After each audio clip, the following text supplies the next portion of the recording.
This is the Lone Crater YouTube. We hope this video helps. You start by making the car safe and ready. Park on level ground, set the parking brake, and confirm the battery voltage is steady. Once done, plug a known good OBD-ROMAN 2 scanner into the diagnostic port and switch the ignition to on without starting the engine. You will read stored trouble codes immediately. Write them down.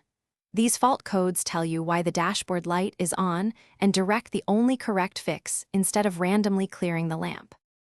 You now use the trouble code to pinpoint the failing component or system and follow diagnostic flowcharts. Test sensors, actuators, and wiring with a multimeter and view live data on the scanner to confirm anomalies. Once you identify the failed part, perform the repair or replacement, swap sensors, repair wiring, clean corroded connectors, or fix vacuum leaks. Make sure to reassemble correctly and retest components. The dashboard light will not stay off until the underlying fault is resolved. After completing the repair, use the OBD-ROMAN 2 scanner to clear stored codes and reset the lamp. Only clear once the fault is fixed. Then start the engine and carry out a short drive cycle to allow emission readiness monitors to run. This may take multiple drives. Make sure the light stays off and rescan for codes.